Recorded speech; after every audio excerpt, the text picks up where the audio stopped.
शुद्ध भक्ति का शुरुआत है, यही है शुद्ध भक्ति का शुरुआत, जिसमें और किसी प्रकार की कामना वासना मतलब आपने निजी सुख के इच्छा। शुद्ध भक्ति के लक्षण में भक्ति रसाचार्य श्रीपाद रूप गोस्वामी कहते हैं, अन्याभिलाषिता शून्यम ज्ञान कर्मादि अनावृतम आनुकूल्येन कृष्णानुशीलनम भक्तिरुत्तमा। यही उत्तम भक्ति है। उत्तम भक्ति का पहचान है कि अन्य अभिलाषिता शून्यम। अन्य अभिलाष, अन्य शब्द का अर्थ है कुछ एक को छोड़कर बाकी, है कि नहीं? अन्य शब्द उच्चारण कर मतलब एक को छोड़कर बाकी दूसरा, उसको अन्य कहा जाएगा। तो यहाँ अन्य अभिलाषिता शून्यम कहा गया, तो अन्य मतलब केवल एक ही इच्छा के अभिलाष कि भगवान श्री कृष्ण के प्रसन्नता के लिए उनकी सेवा किया जाए। इसके अलावा जितने प्रकार के अभिलाष है वो सब जीरो होना चाहिए, नहीं होना चाहिए। केवल एक ही अभिलाष रहे, कृष्ण और कृष्ण भक्तों की सेवा, उनके संबंधित से, उसके अलावा कुछ सेवा नहीं रहना चाहिए। अन्य अभिलाषिता शून्य, यहाँ एक शब्द अन्य अभिलाष शून्य कह सकते थे। अन्य अभिलाषिता क्यों बोले? अभिलाषिता, अन्य अभिलाष क्यों नहीं कहे? अन्य अभिलाष मतलब कृष्ण प्रसन्नता के, कृष्ण भक्तों के, कृष्ण की सेवा के अलावा जो भी कुछ इच्छा है उसको अन्य अभिलाष है। अन्य अभिलाषिता का मतलब है कि कभी कभी हमको विपत्ति पड़ जाता है, कभी कभी बीमार हो जाता है और कुछ होता है, हम ठाकुर जी को प्रार्थना करते हैं, प्रभु मदद करो, बहुत परेशानी हो रहा है, आपकी सेवा नहीं कर पा रहा हूँ। प्रार्थना करते हैं कि नहीं? कभी खूब बड़ी विपत्ति पड़ गया, प्रार्थना करना, प्रभु प्लीज़ हेल्प मी, आसन्न विपत्ति आ गया, बहुत बड़े इस प्रकार प्रार्थना करते हैं। बोले ये तो कृष्ण की तो आपके लिए करते हैं, तो भक्तों के करना चाहिए कि नहीं? इस प्रकार विपत्ति में, आसन विपत्ति इस प्रकार हमारा नहीं, हमारे को मित्र के, दूसरे कोई भक्तों के, दूसरे किसका, कोई देश का कोई संकट आ गया, हम वो अनाउंस करते ना, उनकी तबीयत खराब है, सब प्रार्थना कीजिए, प्लीज़ प्रे फॉर हिम, करते कि नहीं? प्रे फॉर हिम तो भगवान के लिए करना चाहिए, तो अन्य अभिलाष हो गया। बोलते हैं कि भक्त लोग करते हैं, ये भी भक्तों की सेवा है कि अपनी सेवा कर, लेकिन ये रेगुलर नहीं होना चाहिए, कभी कभी हो जाए। अभिलाषिता मतलब केवल यही कामना बार बार करते रहे, बोले ना, इसलिए अन्य अभिलाषिता शून्य, ये प्रकार नहीं चाहिए। एक आध बार कभी इमरजेंसी केस में कभी चलेगा, भगवान बोलते हैं इतना स्ट्रिक्ट नहीं, एक आध बार का, लेकिन हमेशा अन्य सुख के, अन्य अभिलाष कृष्ण के अलावा ये नहीं अलाउड। और उसमें ज्ञान या कर्म का मतलब नहीं, क्यों? शुद्ध भक्ति का लक्षण है ज्ञान शून्य, कर्म शून्य। क्योंकि ज्ञान दो प्रकार का माना जाता है, एक त्वंग पदार्थ का ज्ञान, एक तत्पदार्थ के ज्ञान। त्वंग बोलते हैं जगत और हम लोग, और तत्पदार्थ है भगवान, तत्पुरुषम, ओम तत्सत, वो है तत्वस्तु। लेकिन इसके अलावा त्वंग और त्वंग ज्ञान, तत्ज्ञान का एक ज्ञान होता है, उसको बोलते ब्रह्मिक्य ज्ञान, वो सबसे बड़ा खतरनाक है। बाकी त्वंग ज्ञान, तत्व ज्ञान, ये दोनों होने से कोई दिक्कत नहीं, ये तो अपना परिचय है, ईश्वर कौन है, जीव कौन है। लेकिन जो दूसरा ज्ञान है जो सारे संसार में फैला हुआ है, उसको ब्रह्मिक्य ज्ञान कहते हैं। वो ज्ञान क्या है कि अहम ब्रह्मास्मि, अहम ब्रह्मास्मि, अयमात्मा ब्रह्म, हम ही ब्रह्म है, हम वही है,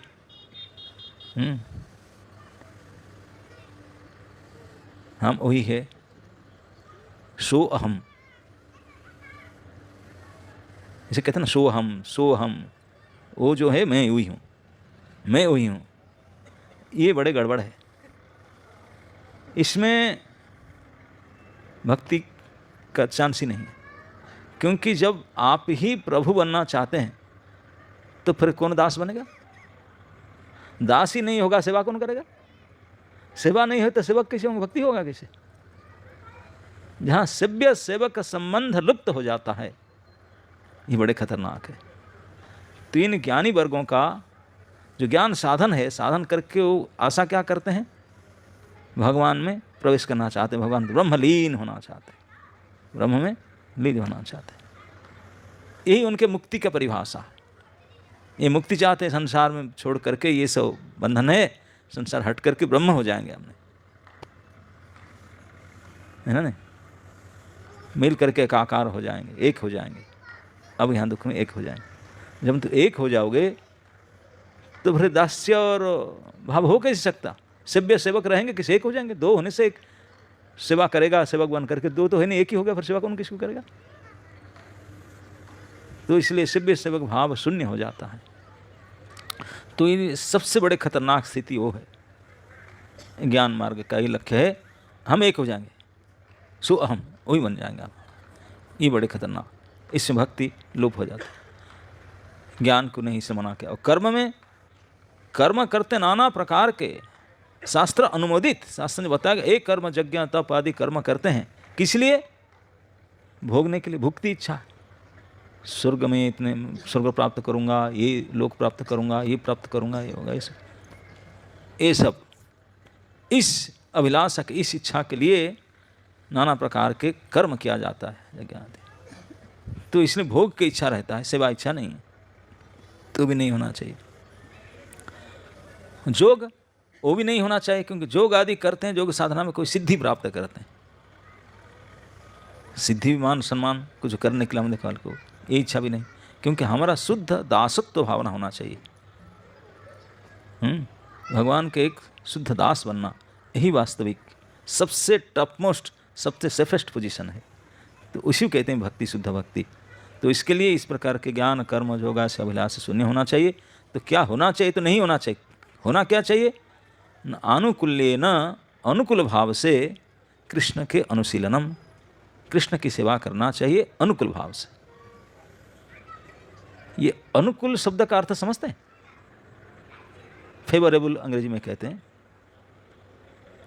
ठीक से समझते हैं। कभी कभी आपने साइकिल चला कर, आजकल तो सब मोबाइल गाड़ी ना, बाइक को गाड़ी चलाते हैं, लेकिन कभी पहले ज़माने में साइकिल चला के जब चलते थे, सामने से हवा आता है, पेडल के ऊपर खड़ा हो जाओ, चलता नहीं यार।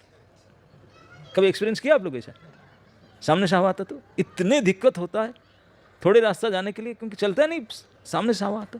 इसी बोलते हैं कि ये प्रतिकूल, अनुकूल नहीं। और पीछे से हवा आता है, पेडल मारना नहीं पड़ता, बैठे रहो, ठेल के ले जाएगा। उसे बोलते हैं अनुकूल। जो पीछे से आता है वो है अनुकूल वायु, अनुकूल बात, अनुकूल वायु आपको धक्का मार के ले जाता है आपको आराम से। और प्रतिकूल हो जा, अरे खड़े हो जा, पैर दुखेगा तो चलेगा नहीं, ये है प्रतिकूल, बाधक होता है। तो कृष्ण की अनुशीलन करना चाहिए, कृष्ण की सेवा करना चाहिए, कृष्ण के अनुकूल सेवा होना चाहिए। इसी को उत्तम भक्ति कहा गया। आनुकूल्येन कृष्णानुशीलनम भक्तिरुत्तमा। कृष्ण के अनुशीलन आना चाहिए, वो जो भक्ति है वो अनुकूल भाव से अनुशीलन होना चाहिए। अनुकूल मतलब जो कृष्ण को पसंद हो। हम जो प्रतिकूल, कोई पसंद किसी को है ही नहीं, बाधा आते, कष्ट होता है। अनुकूल मतलब बड़े आराम से सुखपूर्वक जो उसको अनुकूल। तो कृष्ण सुख तात्पर्य, जो कृष्ण सुखी होते हैं, प्रसन्न होते हैं, इस प्रकार के उनका अनुशीलन, उनका सेवा बारंबार करना चाहिए।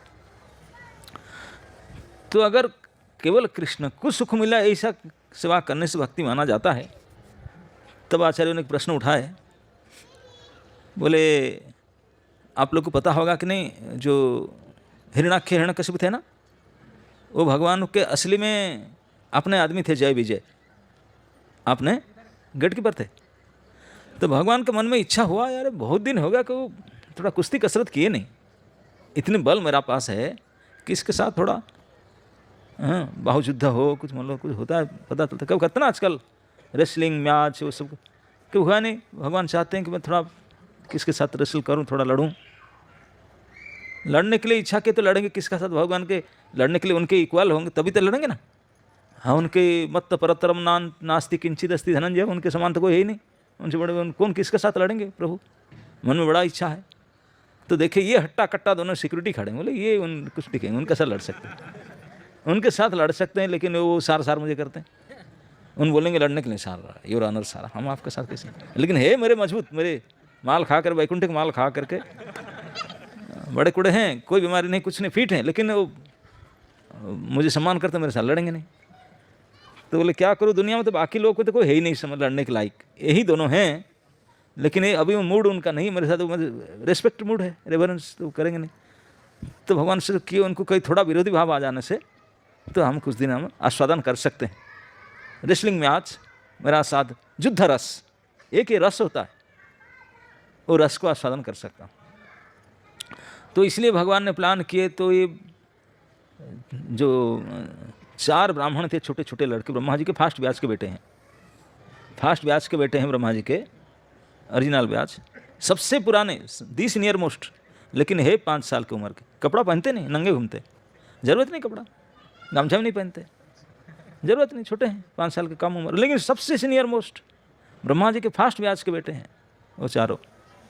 ब्रह्मा जी उनको बोले भाई कुछ करो, सृष्टि करो। ना हम नहीं करते, बड़े ही नहीं हुए, कपड़ा ही नहीं पहनते, वो क्या साझिता करेंगे, संसार क्या करेंगे। घूमते थे, शुरू से उनको आत्मज्ञान था, संसार शरीर के ज्ञान से परे थे, बिल्कुल आत्मस्थिति में थे, ब्रह्म स्थिति में थे।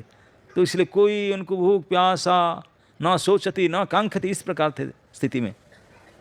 ब्रह्म स्थिति जानते ना, ब्रह्मभूत स्थिति। ब्रह्मभूत स्थिति में कोई डिजायर, कोई लैमेंटेशन कुछ होता नहीं। सम सर्वेषु भूतेषु। तो इस ब्राह्मी स्थिति पर थे वो चारों। लेकिन उनके पापा जी से खूब सुनते थे, ब्रह्मा जी हमेशा वंदना करते हैं, ब्रह्म स्तुति सुनते। बोले कोई है, तो ब्रह्म ज्ञान था उनके पास। भगवान को देखने के लिए मन में एक बार लालसा हुआ। भक्त नहीं थे वो, ब्रह्मवादी थे, भगवान को निराकार निर्गुण निर्विशेष मानते थे। लेकिन उनके पिताजी से, ब्रह्मा जी से खूब सुनते हैं, मेरे प्रभु ऐसे हैं, मेरे प्रभु ऐसे हैं, ऐसे। बोले सही में एक प्रभु का कोई रूप गुण ऐसे है क्या? है तो थोड़ा देखना चाहते हैं। उनका एड्रेस पता कर लिए, वैकुंठ में भगवान रहते हैं, नारायण, और इतने सुंदर। ये सब सुन करके एक दिन उनके मन में प्रबल इच्छा हुआ दर्शन करने के लिए। सच में परम ब्रह्म परम पुरुष अगर हैं, उनको देखें। तो उनको तो कोई गाड़ी बुकिंग कर, कैब बुकिंग कर जाना नहीं था। ये इतने जोग सिद्ध ब्रह्म पुरुष थे, जहाँ इच्छा करेंगे हवा में उड़कर चले जाएंगे, बिना एरोप्लेन में बाई एयर चले जाएंगे, बस इच्छा मात्र चाहिए, गए प्रकट पहुँच सकते। महायोगी है, जोग सिद्ध पुरुष। तो चारों की चारों महायोगी, उन्होंने नारायण को देखने का मन में इच्छा हुआ। ब्रह्मा जी से सुन सुनकर बोले चलो एक बार, चारों भाई बोले चलो एक बार देख कर आते हैं कैसे हैं प्रभु।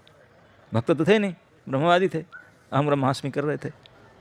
तो गए, वैकुंठ पहुंच गए। रोक टोक उनका, छोटे छोटे ब्राह्मण है, जनेऊ डाले थे, लेकिन 5 साल से छोटे उम्र के थे, कपड़ा वपड़ा नहीं पहने थे, बिल्कुल नंगे थे, पतला जनेऊ डाल करके वैकुंठ के गेट पर पहुंच गए।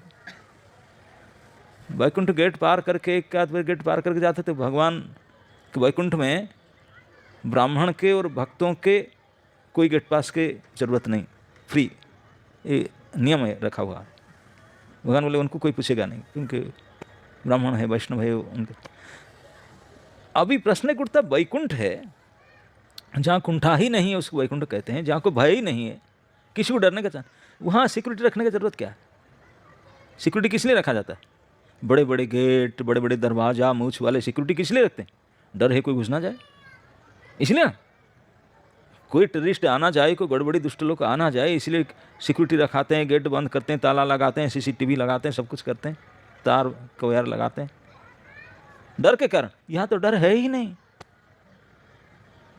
किसी प्रकार का डर नहीं, दूसरा कोई आ ही नहीं सकता, आंटी सतु कोई प्रवेश नहीं कर सकता, अपने आप ही वैकुंठ। तो वहाँ बड़े बड़े दीवार, बड़े बड़े गेट, बड़े बड़े सिक्योरिटी रखने का मतलब क्या है?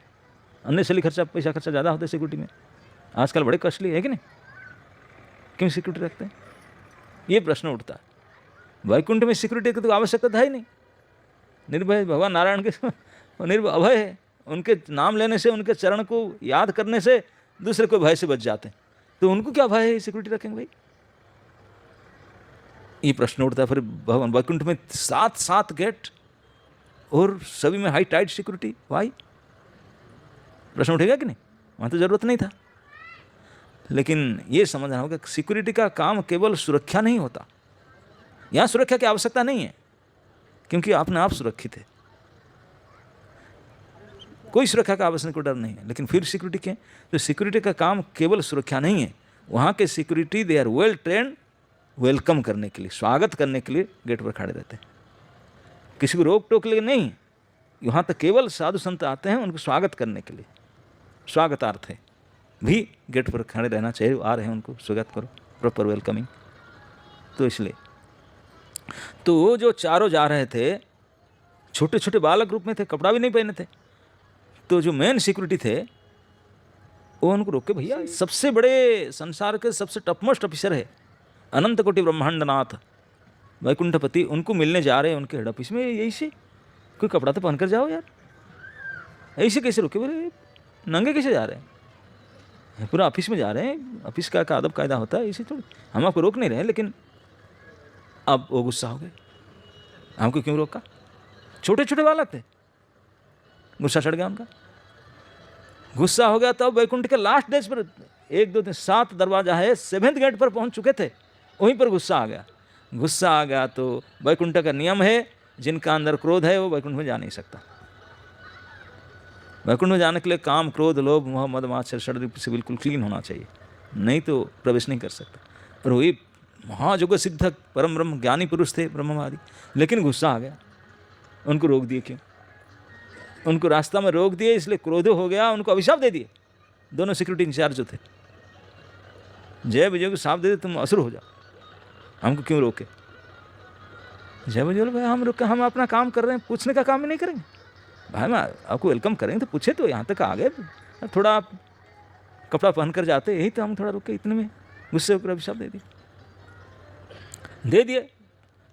तो गेट पर झगड़ा हुआ तो प्रभु को पता चला कि सुबह सुबह गेट पर झगड़ा क्यों हो रहा है सिक्योरिटी के साथ। तो भगवान स्वयं बाहर आ गए, स्वयं बाहर आ गए लक्ष्मी जी के साथ में लेकर के। बाहर आने का उद्देश्य केवल ये नहीं था कि देखने के लिए झगड़ा, बाहर आने का उद्देश्य ये था कि ये यद्यपि परम जोगी ब्राह्मण है, सब कुछ है, लेकिन गुस्सा कर दिए।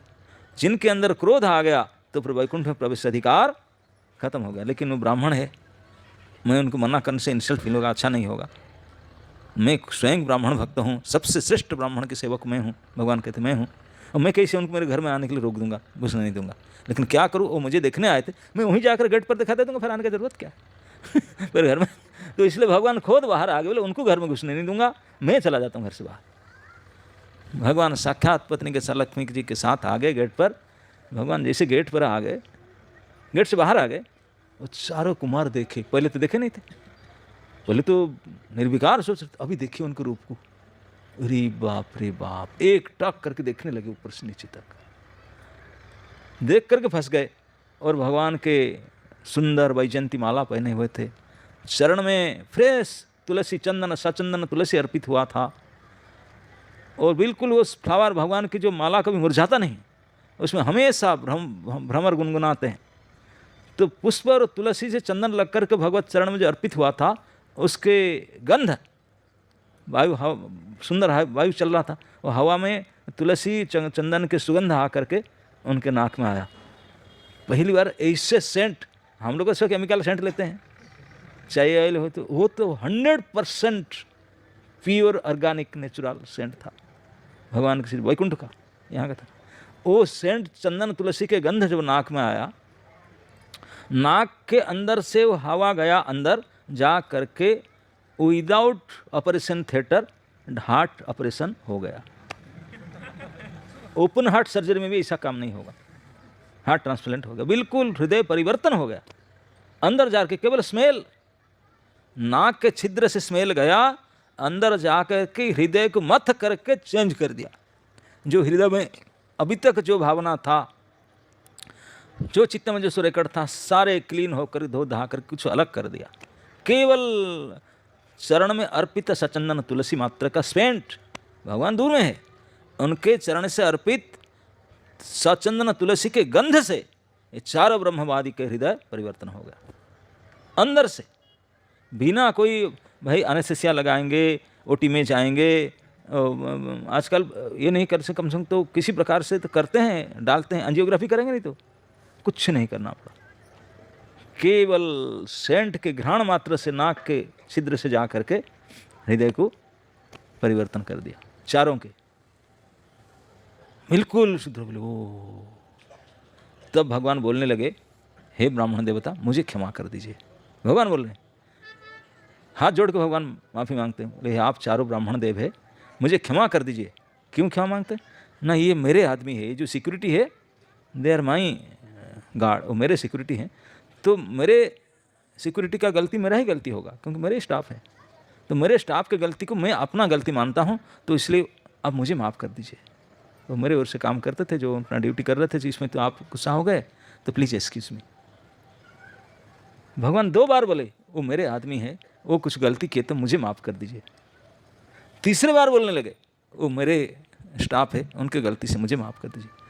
अब ये तीनों को लगा हाय ये सर्वश्रेष्ठ मालिक, वो हमको तो कुछ मानते नहीं, ये सिक्योरिटी लोग को 3 बार अपना अपना बोल चुके हैं, हम अपना नहीं है वही अपना है, हम प्रभु को दर्शन करने आए और उन्हीं के आदमी को हम अभिशाप दे रहे हैं, वो क्या दर्शन करेंगे? बोले प्रभु गलती हो गया, क्षमा कर दिया, हम अपने अभिशाप वापस लेना चाहते हैं। आप जिनको अपना 3 बार बोल चुके हैं अपना अपना करके, हमको पता नहीं था वो आपके इतने प्रिय हैं, आपके सेवक आपके इतने प्रिय हैं, हम गलती से प्लीज़ हम वापस लेना चाहते। भगवान बोले नहीं नहीं वापस नहीं लेंगे, मैं आपको सम्मान करता हूँ, मुझे क्षमा कर दिए, लेकिन साफ तो लगेगा। वापस गए तो उनको घर में घुसने नहीं दिए और उनका अभिशाप वापस भी नहीं कराए, और दोनों स्टाफ खड़े थे, वो सुन रहे थे। बोले प्रभु बोलते हैं नहीं साफ भी लगेगा, और उनकी माफ़ी मांगते हैं हमारे ओर से, बोलते गलती मेरा है, गलती मेरा है तो बोले माफ़ कर दो। नहीं माफ़ मत कीजिए, गलती है माफ़ मत कीजिए, दंड दीजिए। दंड फिर आप लीजिए, उनको क्यों ना, वही दंड मेरा ही है, हमारे मेरे को अंतर नहीं, माफ़ कर दीजिए, दंड दीजिए। दंड देने के लिए उनको बोलते असुर जोनी में जाओ। भाई कब तक जाएं? बोलिए ठीक है, असुर जो असुर बना दे तो फिर वापस ड्यूटी में आएंगे या नहीं? परमानेंट है या कुछ दिन तक है? जो किसी को पनिशमेंट दिया जाता है, पनिशमेंट का ड्यूरेशन होता है कि नहीं? भाई 5 साल के जेल में जाओ, 10 साल के जाओ कि 2 साल के जाओ, ड्यूरेशन कितना है? हमको पनिशमेंट दिया तो ड्यूरेशन पर अभी आया, भगवान ने इंटरफेयर किए, बोले ठीक है दंड तो आप दे दिए, ड्यूरेशन मैं डिसाइड करता हूँ, मेरे स्टाफ है ना। क्योंकि वो ब्राह्मण को देखने के दंड, वो प्रभु को देखकर रो रहे थे दोनों स्टाफ। बोले प्रभु कुछ भी हो जाए हम आपको छोड़कर कैसे रह सकते हैं, आपको छोड़कर हम जी कैसे सकते हैं, रह कैसे सकते हैं? अगर आप चाहते हैं गलती हुआ, दंड मिला, तो कोई इसे व्यवस्था कर हम जल्दी से फिर वापस आएँ, हमको सदा के छोड़, हम जल्दी वापस आएँ आपके सेवा में, हमको छोड़ कर रह नहीं सकते। तो भगवान बोले अभी आपका चॉइस है, दंड तो मिलेगा, अगर मेरा शत्रु होकर के आप जाओगे तो 3 जन्म से वापस आ जाओगे, अगर मेरे भक्त होकर जाना चाहोगे तो 7 जन्म लगेगा, मेरे सपोर्ट होकर के मेरे पार्टी के लोग होकर रहेंगे तो 7 जन्म लगेगा आने के लिए, अगर मेरे विरोधी होकर जाओगे आंटी पार्टी होकर तब 3 जन्म से वापस आ जाए। अच्छा ऐसे जियोर्स। बोले भले हम शत्रु बने 3 जन्म, जल्दी आना चाहते हैं, तो चूज़ किए उन लोग ने हम शत्रु बनकर जाएंगे। बोले थैंक यू, शत्रु बनकर जाओ। तो शत्रु बने को ऑर्डिनरी शत्रु तो थे नहीं, हमारे से ये भौतिक संसार के टेररिस्ट बेचारे छिप छाप करके एक बम फेंक देते हैं, छिप करके अंधार में, तो कोई ताकत हो तो कुछ है ही नहीं, क्या दम है उसका, बल क्या है? उनको कोई गिनती में नहीं है, उनको मारने के लिए भगवान कभी आएंगे नहीं, भगवान के दूत भी नहीं आएंगे। मच्छर को मारने के राइफल उठाएंगे कोई ना। लेकिन ये जो थे भगवान के स्टाफ थे, ये कोई ऑर्डिनरी तो आदमी थे नहीं, वो शत्रु बने, इतने भीषण शक्तिशाली पराक्रम था। आप जानते हैं हिरण्यकशिपु का वर्णन आता है, हिरण्यकशिपु जब बाहर निकलते थे ऐसे ऊपर करते, देवता लोग का कपड़ा खराब था, सार सार सार सार सार सार देखिए मत सार, सार पैंट खराब हो चुका है सार, देखिए मत सार, हमको ऐसे डरते थे केवल नजर से। अगर पर्वत की ओर देखता था पर्वत हिल जाते थे, पर्वत के अंदर जो सोना चांदी से खनिज पदार्थ ला करके भेंट चढ़ाते। सार माइनिंग इंजीनियरिंग करना जरूरत नहीं, हम स्वयं ला कर देते, स्वयं आपके चरण में सारे खनिज पदार्थ प्रोसेसिंग करके रिफाइनरी की जरूरत नहीं, क्रूड ऑयल को फाइन ऑयल करना चाहिए, नो, सब प्रोसेसिंग मैनुअली करके प्यूरिफाइंग करके ला कर देते हैं फिनिश्ड प्रोडक्ट। सार समुद्र की ओर मुंह करे, समुद्र रत्न राशि लाकर चरण में देता है। सार कभी स्नान करने के लिए पवित्र गंगा नदी, सार आपके घर पीछे हो ना, सामने हो नदी स्वयं, उनके पास जाना, हमको स्नान के लिए जाना पड़ता ना, नहीं नहीं नहीं सार, कौन सा गेट में आओ बताइए, सामने नदी आके बहेगा। ऐसी फैसी घर में ना ना ना ना। हिरण्यकशिपु के राज्य में देवता को बोल दिया था, बिजली डिपार्टमेंट कोई इलेक्ट्रिसिटी जरूरत नहीं था, अग्नि देवता को बोल दिए, वायु देवता को बोल दिए, बोले खबरदार कोई करंट कभी जाना नहीं चाहिए, कंटिन्यूअस लोड शेडिंग होना नहीं चाहिए। वायु को बोले इतना टेम्परेचर देना जितना जिनको जितना चाहिए, इंडिविजुअल टेम्परेचर, किनको 16 चाहिए, किनको 18, किनको 25, किनको 27, यही देते रहना। हमारे घर में इतना लोग बैठते हैं, सबको अलग अलग टेम्परेचर यही सा देना। ऐसा हम एसी करते थे, सेंट्रल एसी, सबको कोई मर गए दौड़ते हैं किसी, लेकिन वो इंडिविजुअल टेम्परेचर ऐसा कैसी बना अभी, घर में जितने रहे जिनको जितना टेम्परेचर है इतना टेम्परेचर मिलेगा। ये सिस्टम वायु देवता को करना पड़ता, नहीं तो मार पड़ेगा। डर के मारे नौकरी करते थे सारे देवता, और पेमेंट भी नहीं देता था, बोले खिचड़ी खाओ काम करो। देवता लोग बेचारे बुरी हाल हो गए थे। ये शक्तिशाली प्रकृति को कंट्रोल कर रखा था ये असुर, इतने शक्तिशाली पराक्रमशाली थे। तो भगवान के साथ लड़े, तो भगवान उनके साथ लड़ने के लिए आए, संसार में हाय हाय होने लगा। भगवान आए उनके साथ लड़ने के लिए, भगवान उनके साथ लड़े, उनको वीर रस को आस्वादन हुआ, तो भगवान को सुख दिए। तो वो जो हिरण्यकशिपु एंड स्टाफ जो भगवान से झगड़ा करके जो उनकी लड़ाई की, वो क्या भक्ति था? भगवान को तो सुख मिला, वीर रस को आस्वादन की, क्या भक्ति था? भगवान को अनुकूल था ना। और दूसरे केस, माँ जसोदा ने माखन मथ रही थी सुबह सुबह उठ करके।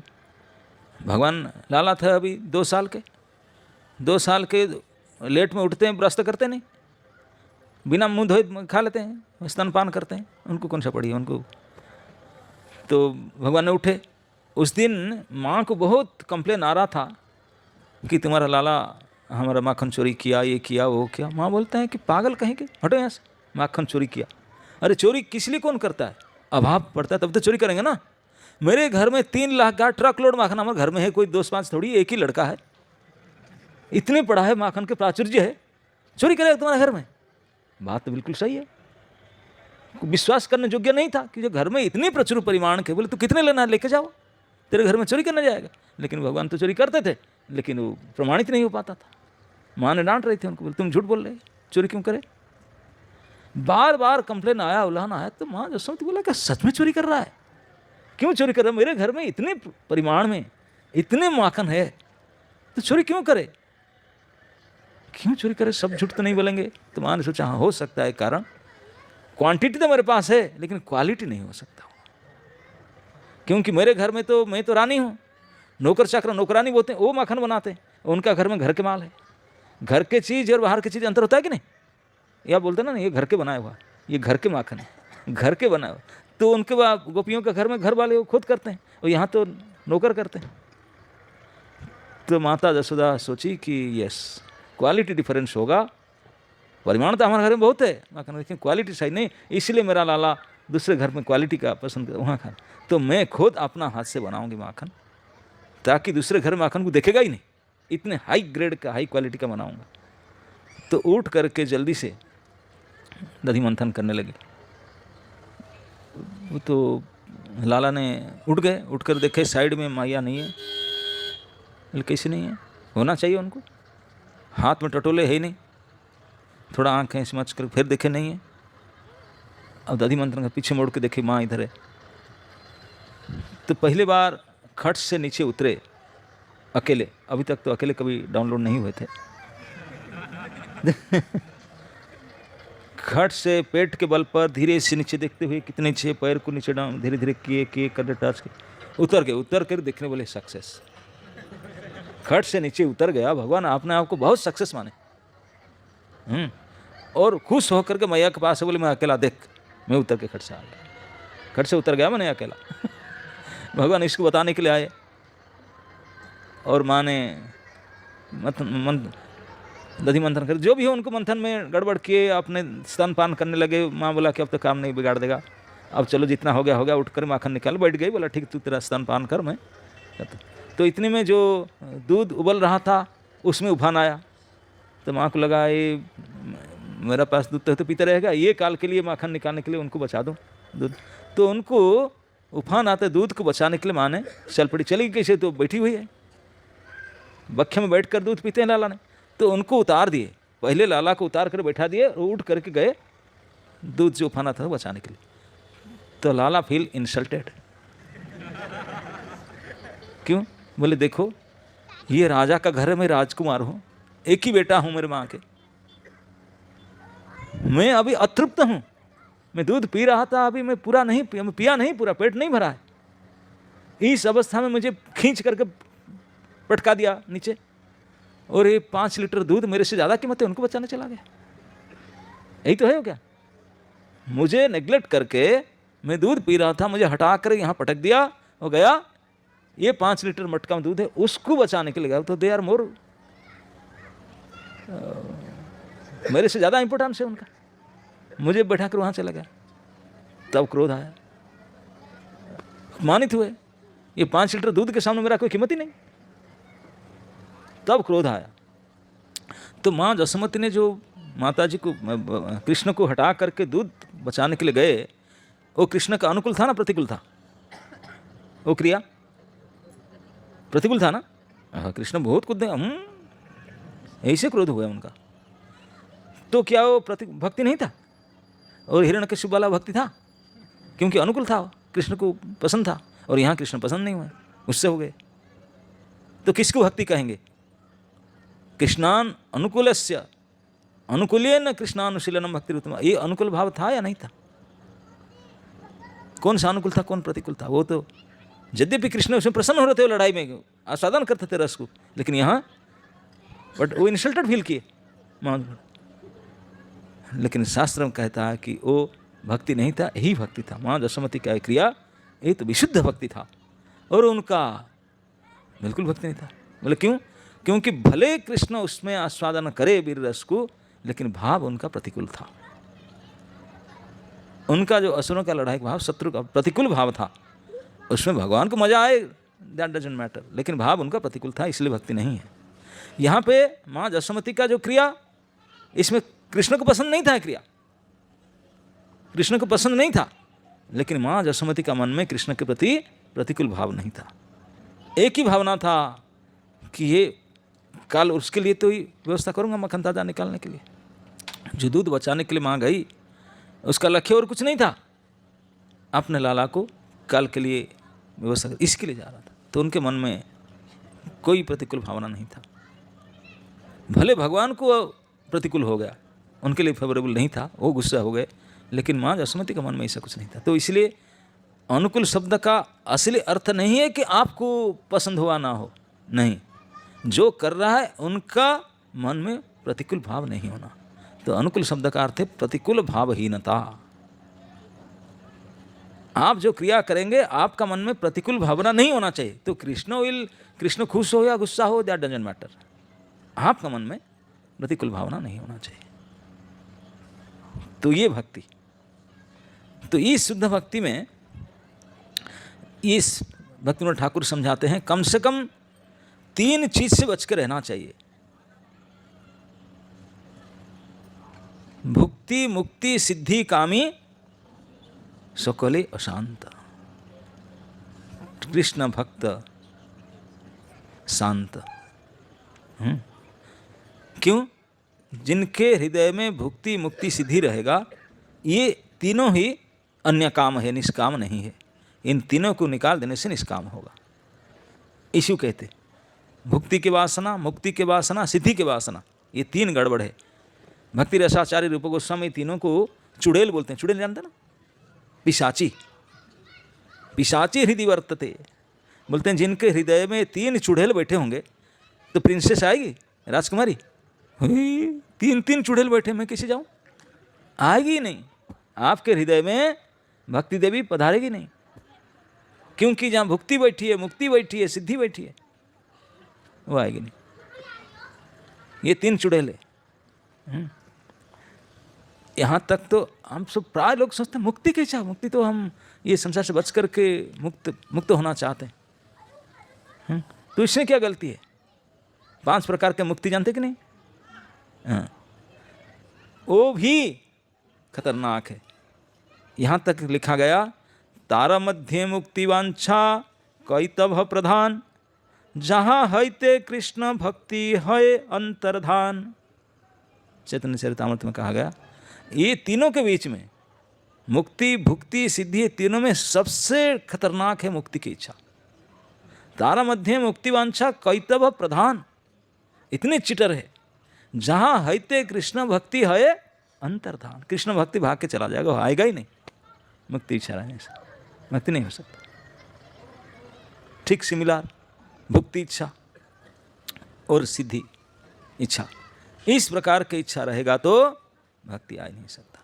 ये सब कामना है, चाहे मुक्ति की कामना करो, स्वर्ग आदि बड़े बड़े पोस्ट पोजीशन पाने के लिए इच्छा करो, या कोई योग सिद्धि, कोई रुचि, कोई इस प्रकार विभूति आशा करो, ये जब रहेगा तो निष्काम भक्ति या शुद्ध भक्ति नहीं होगा। तो तीनों अगर नहीं रहे, भोग की वासना नहीं, मुक्ति की वासना नहीं, सिद्धि की वासना नहीं, केवल एक ही कामना वासना है, कुछ नहीं चाहिए, केवल ही केवल जिसमें कृष्ण के लिए अनुकूल हो, उनके प्रसन्नता, हमारा सुख बिल्कुल ना हो, केवल उन्हीं का सुख।